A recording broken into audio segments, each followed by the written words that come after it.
So here it is, the first of the F1.2 lab series lenses from Viltrox. This is the 35mm F1.2 lab, and I'm going to be reviewing it on Sony E-mount today. I'm filming with it at the moment.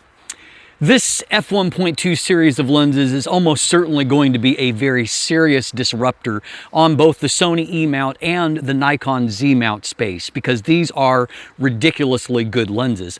Much like the 135mm f1.8 that I reviewed last fall, the Lab 35mm f1.2 comes with brilliantly good optics, incredibly fast autofocus, and a very affordable price. Downside being it's big and it's heavy. However, as we're going to see, in this case, when you're comparing against f1.2 competition, it's really not all that big and heavy relative to what exists on the market.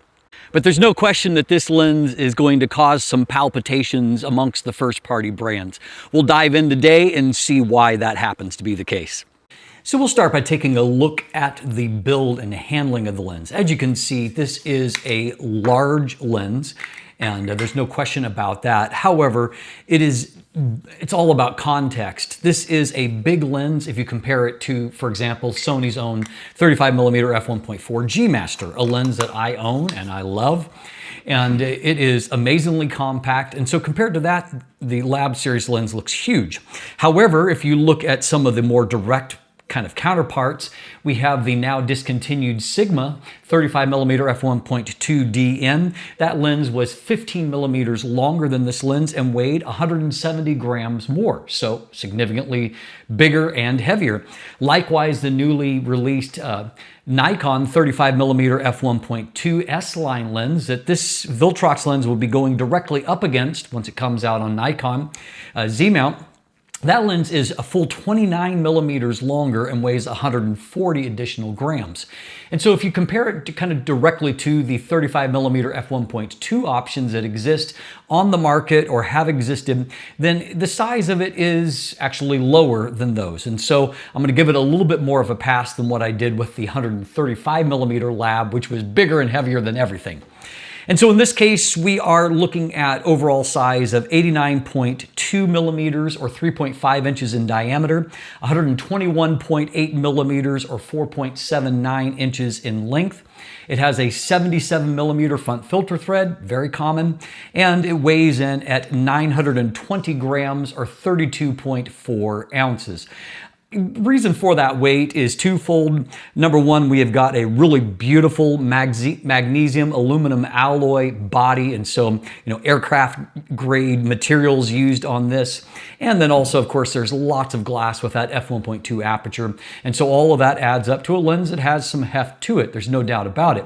Another thing that's relevant to those two competitors that I've mentioned already is that relative to the Sigma, the Lab is coming to the market at just a little more than 50% of that price, and it's about a third of the price of the S-line lens from Nikon, and so it obviously is a huge value when considered from that perspective. I've been spending a little more time with some of Nikon's S-line lenses, and so part of the design philosophy really makes a little bit more sense to me now with the Lab Series lenses. And I say that because I was coming to the Lab Series from obviously first releasing on Sony E-mount, and that continues to be the case here. From the Sony E-mount perspective, the design decision made around the aperture ring makes a little bit less sense.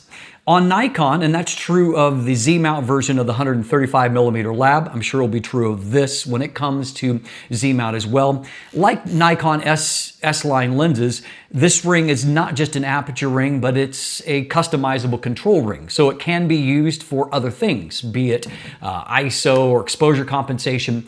And so you can program other features. On Sony, you can't do that. And if you're just operating it purely as an aperture ring, well, frankly, I would prefer a more traditional aperture setup. In this case, we have something that acts more like that control ring, but it only has one possible function, and that is going to be for aperture. Now, you do have a couple of options here. Because there are no marked positions, it means you're going to be relying either on the LCD screen or something on your camera to tell you what aperture position that you've selected. However, the screen is going to show you that aperture information. You do have the option to declick the aperture and for it to become much smoother and to allow you to do things like aperture racking.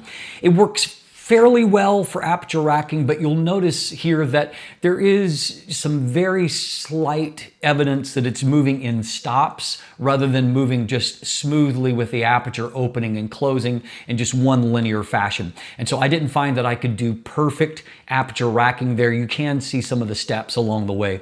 So I'm hoping that maybe firmware will allow them to improve that behavior, but I have no guarantee that that's going to happen. The other thing that I don't love about this particular approach is that because it's designed to be used potentially for other things as well, it means that you're not, instead of having like the 1/3 stop clicks, instead it's more like every click that you feel, if it's clicked, is more like 1/9 of a stop. And so it's a little bit of an odd configuration that I don't love there. What is better, however, is that the aperture iris itself, it has 11 blades. They are pretty nicely round, and as you can see, as we go back through some of that aperture racking, you can see that probably all the way through about f5.6, it's still a very circular shape. You can see a little bit of those blades as you stop it on down from there, but overall the geometry is fairly good. The LED will also show a few other things. It does show you a distance scale, which is useful, and not just in terms of your overall distance, but one thing that I noted that I don't think I noticed on the 135mm, I'll have to go back and check it, because what I noticed here is that as you change the aperture, it actually is showing you the depth of field increasing there with a yellow bar. And so that was an interesting extra feature there, that it will give you a little more idea of how much is going to be in focus at a particular aperture setting. So another useful thing that they can do interacting with that LCD screen. In terms of other features, we do have an AF/MF switch here on the side, and then we have two programmable function buttons. The top one of those function buttons is just whatever you typically will program in from the camera body, whatever value you've assigned to that, just the same as you would do on a Sony lens. But the lower one is used in conjunction with the LCD screen. You can set an AB focus. If you're in manual focus mode, you can focus to your first preset position. You hold that down and it will set the A position. Then you focus to what you want to be the B position, hold it down. And then after that, you can just click it and it will go instantly back and forth between those two preset positions, which is obviously very useful. The other thing that you can do, however, through the Viltrox app is you can actually assign different functions, not a lot of different functions, but a few different functions, and you can program which operates and does what. And so I do appreciate the fact that it can be customized in that kind of way.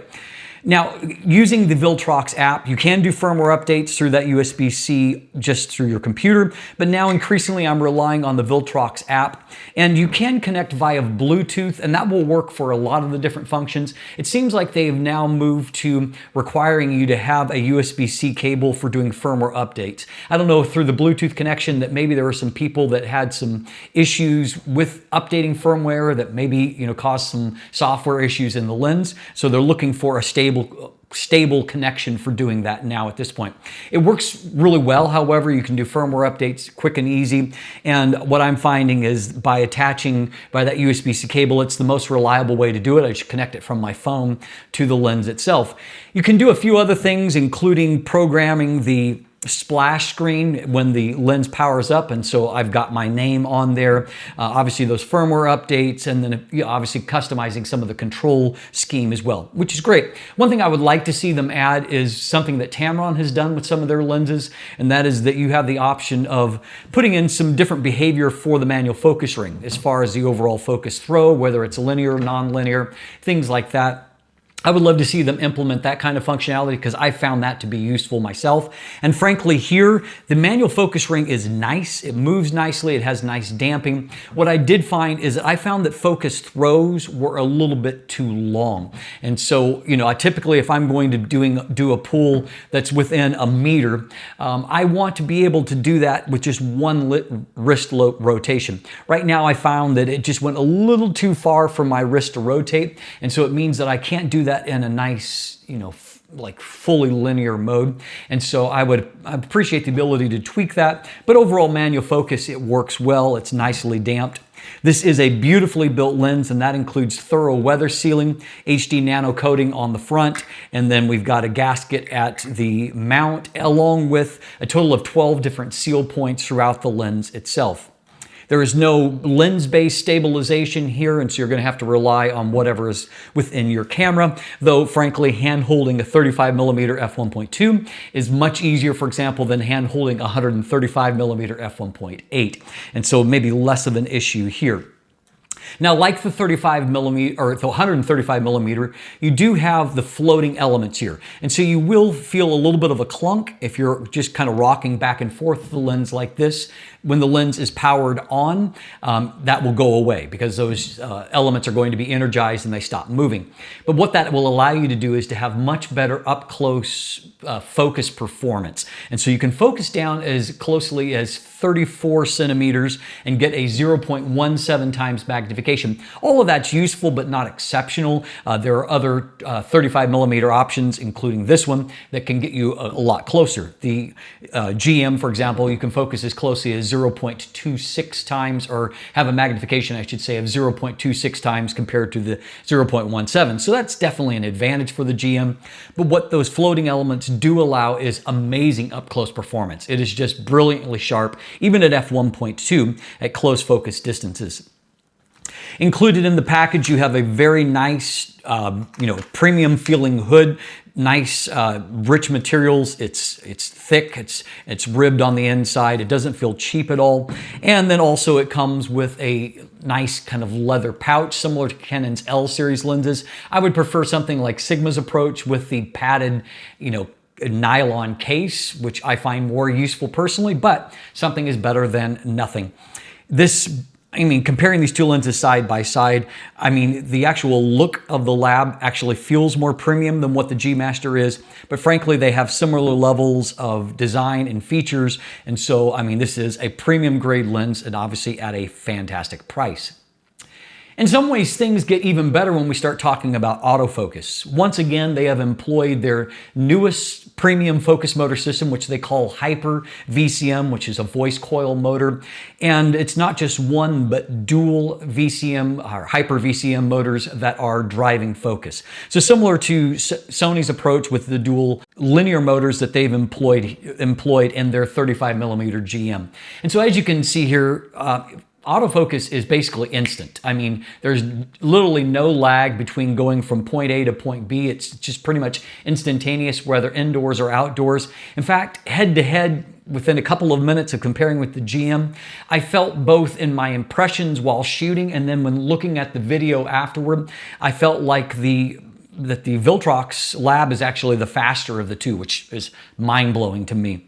It was fast enough that even at f1.2, I was able in the early morning light to grab a bird in flight, and you can see that it's perfectly focused. If we jump in and we look at the degree of focus there, I found that it's very fast, it's very quiet, and it's also very accurate. And I shot lots of very thin, narrow things, and it just nailed focus. And when I zoomed in, it's like, oh, that's awesome, because also the sharpness and contrast is amazing. I was able to shoot portraits even in very strongly backlit conditions in Myrtle Beach with the rising sun off the water on the beach. And even at f1.2, again, if we punch in and we look, you can see it's perfectly focused. And there was no lag in that situation. It just grabbed, I took the picture. It was really that simple. I was able to track squash action even at f1.2, as you can see here on my Alpha 1 shooting at 15 frames per second. More on that in just a second. But you can see that focus is perfect even at f1.2, even in quick moving action, no problems there.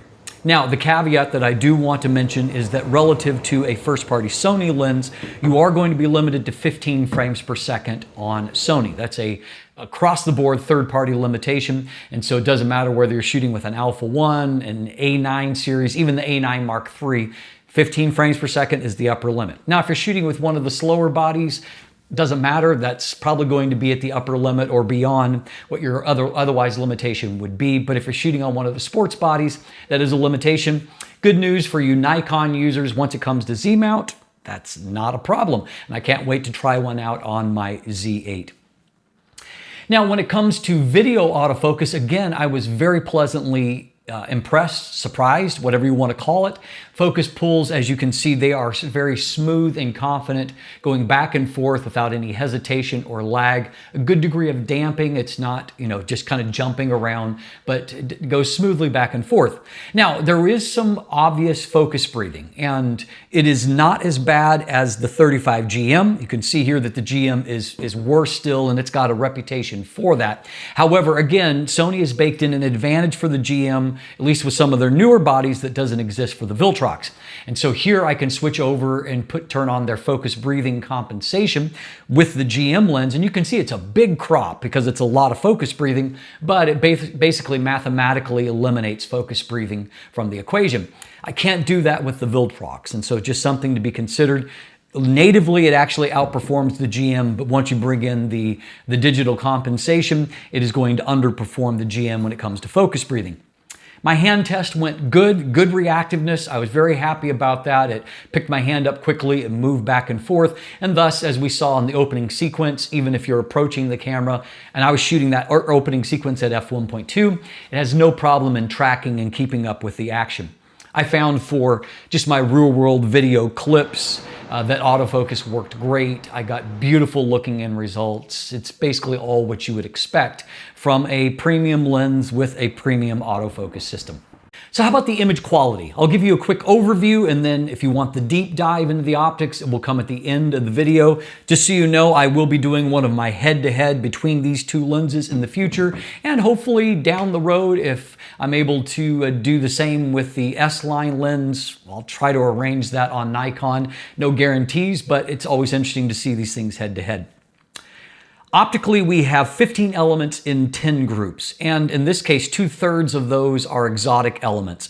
5 extra low dispersion elements, 3 high refractive index elements, and then 2 extreme aspherical elements to make up this optical design. Viltrox is just kind of, throwing out all the stops here and just going at it. And so you can see from the MTF chart that the MTF looks great. It's only in the far corners that we see any kind of dip. And if you look at the F8 on the right side, you can see it's just a straight line across the top pretty much. In other words, perfect. What's interesting is that I took the MTF charts from the Sony GM and the Nikkor S-line lens, and I lined them all up and then put a line through 80%. And you can see, looking at that basically the Lab Series lens has more above 80% than either of the other two lenses. And the only place that any of the lenses is better is the GM is a little bit better in the corners. This lens is amazingly sharp even at f1.2. Really fantastic, and it's only in those extreme corners that I saw any kind of drop off even at f1.2. Now, on some of the other technical side of things, I found that there is a minimal amount of distortion at f1.2. It's obviously nothing like we saw with, say, the Canon 35mm f1.4L VCM, which was terrible in this metric. So there is a minimal amount of distortion, but the unfortunate part is that it's rather complex. And so it has a little bit of pincushion type performance on the edges. If you try to correct that, however, you create barrel distortion in the middle. And so I dialed in, my compromise was dialing in a tiny -2, and that gave me the best, but certainly not a perfect result. It will be better once we get to the retail, where then all of the profiles become available, and that I'm sure will correct it in a better way. Vignette was moderately heavy. I needed a +70 to correct for the vignette. However, what I found is out in the real world, most of the time that vignette, just the way that it falls, I didn't really notice it. This shot, for example, has 0 correction, shot at f1.2, and you can see that I don't really see any kind of objectional vignette. And so, I mean, it's all going to be up to you, what you want to correct, but there's much more vignette than there is distortion. When it comes to testing for fringing, I found that the longitudinal style chromatic aberration, I saw basically none on my chart, and I saw basically none in most of my real world shots. Save, I did take this shot of an old SLR, and you can see a bit of green fringing after the plane of focus on the camera body itself. And so, there's a tiny bit of fringing, but it's very, very insignificant. I didn't see basically any kind of real world lateral style chromatic aberrations, very well corrected for that. All of that adds up to an amazing wide open sharpness. And you can see that it looks great in the center of the frame, looks great in the mid frame, and then just a little bit softer into the corners. What I found when I compared it to the Sony GM with both of the lenses wide open, so f1.2 for the lab, f1.4 for the GM, I found that the lab is sharper in the center, sharper in the mid frame, and then a little bit softer in the corners relative to the GM. However, if I stop the lab down to f1.4, as you can see, it caught up to the GM and maybe even surpassed it in the corners. And so, I mean, it's incredibly sharp, wide open, and you can see that in some of these real world shots. Just amazing detail and really amazing micro contrast. Its ability to resolve fine details and fine textures. With both of these lab lenses so far, I've been kind of blown away by just how good they are in that metric. I also found in doing a lot of head-to-head comparisons that I felt like the light transmission is a little bit better in the lab than what it is in the GM. You know, and considering how compact the GM is, maybe that's not surprising, and frankly, I haven't always found that to be a GM strength anyway. Light transmission is not always fantastic. This Lab series, you know, it's bigger, they've got more room to handle it, and I think it does a better job there. Basically, by the time you stop down to f2, you have flawless image quality all across the frame. And so anywhere between f2 and f8, your image quality is basically perfect. By the time you get to f11, there'll be a tiny bit of softening due to diffraction, and then a little bit more obvious softening due to diffraction at f16, though frankly, it's probably still sharper than a lot of lenses, even when your diffraction has taken its chunk out of it. When I did comparisons of the bokeh quality and rendering, I found that I actually probably favored the Viltrox over the GM in terms of those metrics, and I love the GM, and so I was kind of surprised by that. I feel like the out-of-focus colors are just a little bit more pleasing to my eye. I like the optical glass a lot in this lens when it comes to color rendition. So in terms of those specular highlights, obviously they're going to be bigger and softer at f1.2, but what some people don't know is that when you have a larger aperture lens, even when you stop it down to f1.4 and then compare, the specular highlights are still bigger and softer. And so it's going to have a bokeh advantage all throughout the aperture range because it starts with a bigger maximum aperture. And so that's just one of those things that I think is a hidden benefit of really large aperture lenses like this. And so there is a little bit of a cat eye effect into the corners, but it is less so than what you see on the GM. And so overall, I mean, the bokeh quality, as you can see from these various shots, it's very, very nice. Even in very complex scenes like this shot in a kind of like a general store, there's a lot of busy things going on. I feel like it has great subject isolation, and the overall bokeh rendering is still nice. And if you get really close to a subject, obviously you can really blur out the background and get a great looking shot out of that. I also found when shooting the night sky, obviously another very attractive option for an f1.2 lens with a wider focal length. It does great. There's no fringing around bright star points. There's a little bit of coma smear in the corners, but it's very, very minimal. Overall, even at f1.2, it does amazing. You could stop it down a bit and get even less coma if that were a factor for you, and also brighten up the corners a bit when the vignette raises. By f2.8, a lot of the vignette that is present at f1.2 has disappeared at that point. I also found that flare resistance was really excellent, particularly with a lens with just so much glass in the front of it. An f1.2 lens, I found that it was able to just hold up contrast beautifully. I saw the tiniest bit of ghosting in a few shots, but I mean, just a tiny bit of it. Overall, it was just a really, really excellent result. So my conclusion is this. This once again is a great combo of build, autofocus, and optical performance, and it's at an amazing price. Yes, it is big and heavy, and I think that that's going to be probably the price of entry into the Lab series in general. They will be coming out also with a Pro series of f1.4 lenses, and that might be a bit smaller and lighter, but the price of entry if you want to get into the Lab is you're going to have to be willing to carry a bit of weight. And if that is not a deal breaker for you, well, there's really not a whole lot to complain about after that. If you want more information, stay tuned for my direct comparison head-to-head with the GM, but you can also check out my full text review, linked in the description down below. There's also links to the image gallery and some buying links. And of course now, if you want a deep dive into the optical performance, let's jump into that together. All right, we'll start our deep dive into the optics of this machine by looking at the vignette and distortion. So take a look here, and I'm going to toggle off for a moment just so we have no distractions. You can see that there really is a minimal amount of distortion, but what you can see is there's a clear mustache pattern there. And so pincushion distortion in the corner, but if you start to try to straighten the middle out, you're going to create a barrel distortion in the middle. So it's complex. Here on the right side, I've done just a little bit, dial in just a +2 because it kind of balances, or excuse me, a -2, which balance out between the two. The best way to correct this will be once the correction profile arrives, which it should around the time this lens goes to retail. Now, as far as vignette, you can see vignette is significant, and that is at a +70 dial in the corners to get the manual correction you see here. The shot is at f1.2, and you can see that at least in the sky, it's not really providing any kind of issue. I haven't corrected for it. Here in the corners, because of the way that the light's falling, you really can't tell a lot. And so my point is that not in all situations are you even going to need to correct for that vignette. Now, as far as the chart goes, I don't see really any kind of longitudinal style chromatic aberrations here. It's free of that. This shot, there's a little bit that I can see here on the old SLR camera there. So a little bit of fringing there. In the specular highlights, you can see just a tiny bit of green fringing there. So it's going to be situational. This is about the only shot that I saw anything in, but every now and then you might see something. Now, as far as lateral style chromatic aberrations, I really don't see much of anything here. I didn't see anything in this, nor in anything in my real world shots. So that brings us to a look at resolution. So this is 200% magnification on a 61 megapixel A7R Mark V. And so here in the center of the frame, you can see it's just amazingly sharp. Contrast is super high. Mid-frame looks amazing.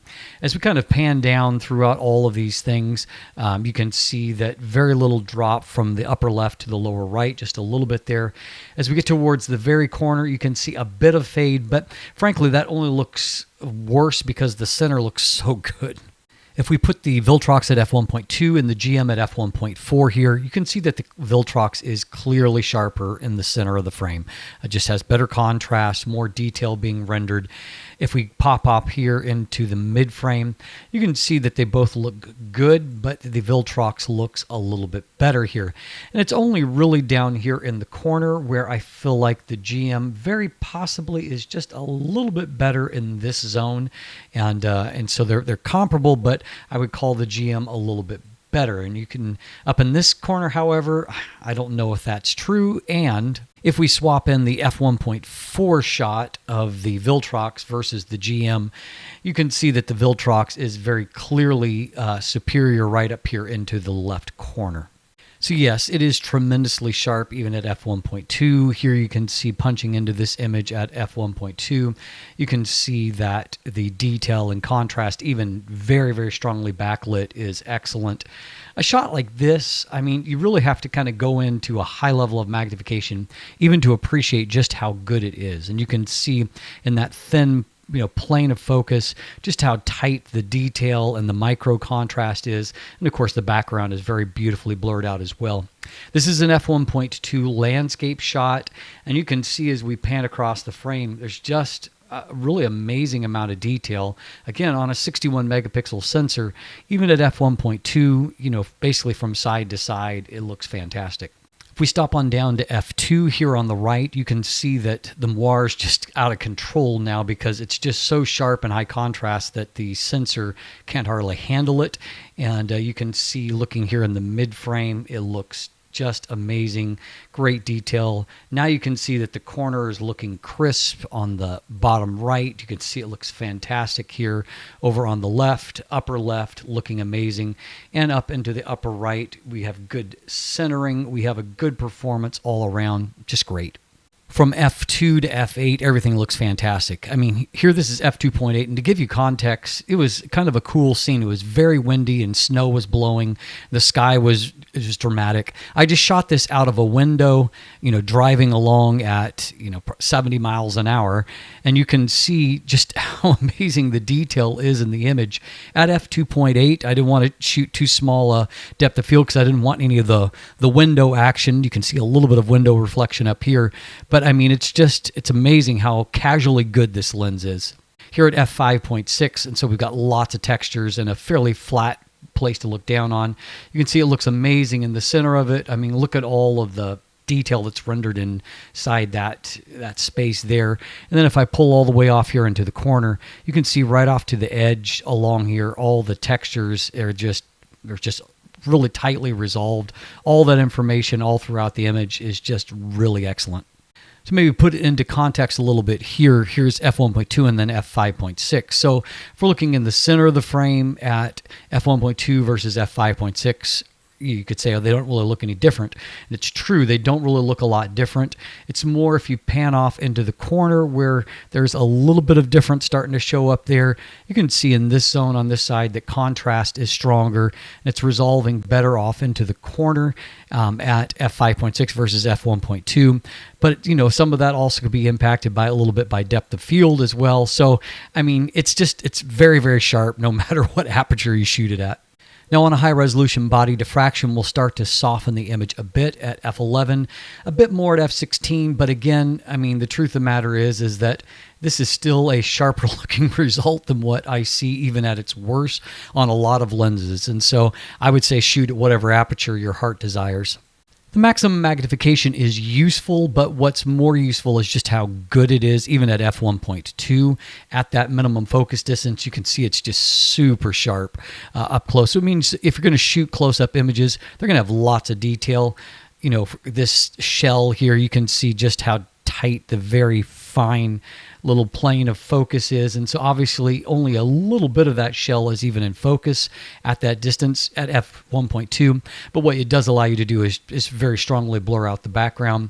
This shot here, again, f1.2 at minimum focus distance, so again, depth of field is really, really small, as you can see, but contrast is great, detail is great everywhere that the plane of focus is, and then of course the background, you know, blurs off nice and smoothly. Here's f1.2. It gives you an idea not just of the sharpness here on Nala, but a look at the overall rendering and defocus, just our living room, nothing fancy there, but it gives you a look at this scene. Here we can see, obviously, again, depth of field is going to be small, so only this is kind of in focus here, but you can see that as we moved into the out of focus, it's rendering nicely. This is almost kind of a worst case scenario because there's so many just like little hard edges all over the place. And even so, I would say looking at the image that it's what you mostly see is the very sharp plane of focus and then just defocus beyond that. And so it's still good. And here if you get more to like a best case scenario where you're close to the subject and then the background is further and softer, you can see you get a really creamy looking background. Colors are beautiful from this lens. I really think the optical glass is great in it. And here, obviously, these are intensely saturated because it was early morning and the colors were really greatly saturated. Here, it's a little less extreme, but you can still see that, you know, we've got both amazing detail, but then we've also got just really, really nice colors. When it comes to astro, you can see that in the center of the frame, all the star points are really crisp. Here in some of these bright areas, there's not any fringing that's marring them. Even here, I think this is actually the moon, but you can see that it's, you know, there's no fringing around that. And then if we look here where where coma is going to be, I think there's a little bit of a stretching there, but not much in terms of coma where we see anything kind of growing wings.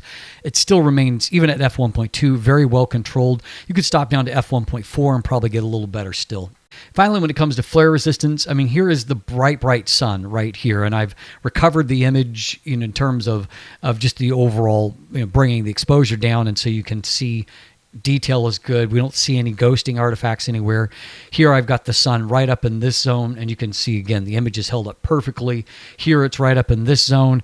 Maybe there's a little ghosting right there, possibly, but I mean that could also just be the color of the evergreen there.